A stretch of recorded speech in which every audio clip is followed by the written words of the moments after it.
D levels haven't stopped working because of the variation in their use. And I've been using them now since about 1986, and they haven't stopped working yet. There have had to be some adjustments made, but no, they work. They work beautifully.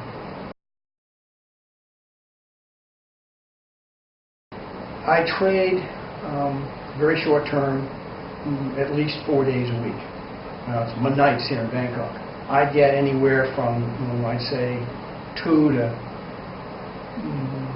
16 trades a day. Probably average about 7 or 8 trades a day or a night. That's scalping stuff, in and out quickly. I also take position trades in the stock market. Now, those position trades typically last no more than a week or two, possibly an hour or two, but they can last longer. I mean, I do take positions in bond markets and speculative stuff, muni bonds and various other instruments that can last longer. I say I trade 4 days instead of 5 days because I really believe that we all need breaks. And if you're scalping, you're literally glued to the market for anywhere from 8 or 9 hours a day because this is the pre-market. And that takes a toll on you whether you're willing to admit it or not. And even though it's the most fun in the world, you need to get a break, you know.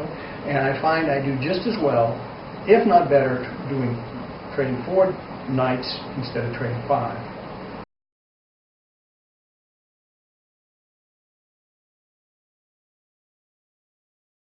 My indicators are applicable to any liquid markets.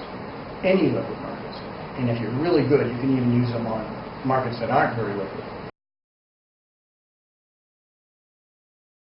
The biggest mistake I've made was when I started trading seriously in 1967. And I started out with about $600. It's all the money I had when I hit California after graduating college. And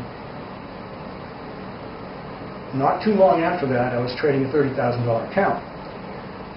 Now, I managed to do that through the misuse of money management. Being an engineer, I was able to do some very crude mathematical risk analysis. It would be crude by anything that would be done to today's standards, but it made the point that the amount of risk that I was putting on was not necessarily advantageous to the amount of money that I was making, but it could dramatically increase the volatility of my account. And after I halved my account in about 4 days, from 30,000 down to 15, I realized that I was doing something wrong, and a lot of my results were due to trading at the right time rather than being a capable trader. I mean, I was a good trader, but 600 to 30 grand, no.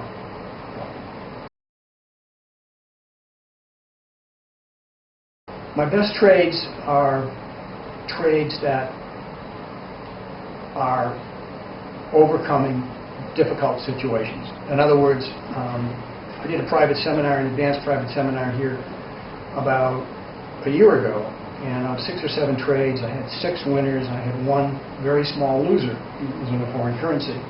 My best trade of the day was the loser. The reason why is because that loser was the toughest trade I had. I had to come out of that without too much risk and without losing very much money.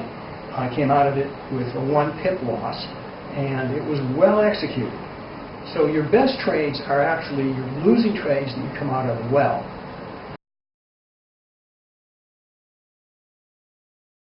I can remember a very bad trade I made about 6 or 7 months ago, and it wasn't a big money trade, but it was really a bad trade. What happened was I buy-stopped myself into the market, and my system, my approach, has me buying retracements or selling retracements for initiating an order. I rarely initiate an order on a stop. So I did in this case, and when I do that, I have a timer. And the timer gives me 1 minute to be profitable. If I love the trade, I might go 3 minutes. I literally set the timer, and it'll go off in 1 minute, and I look and see if I have a positive equity. If I have a positive equity in that trade, I can stay with it.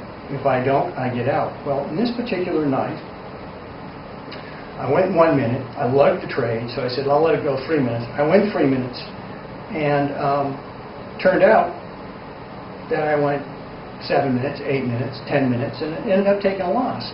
And the money was not the issue, but the fact that I did not stay with the plan was. And that was one of my worst trades in the last year.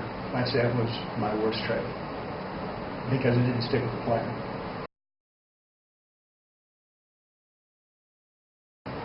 I don't reward myself in any substantive manner when I make good trades. I expect to make good trades.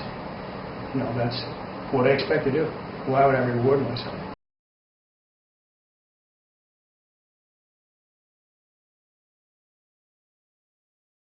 I wouldn't do anything differently.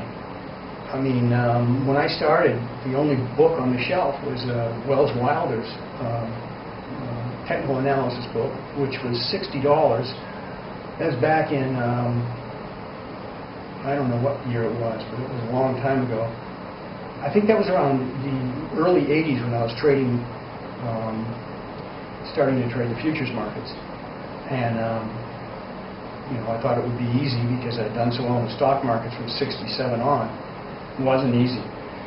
And he was the only guy out there. And there were some other books, some other stuff, but they weren't easily accessible. You know, you stumble around and you find some good people that'll, you know, show you the way and point you in the right direction.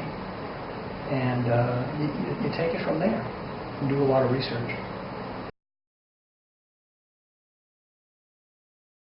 Yes, my favorite trading rule is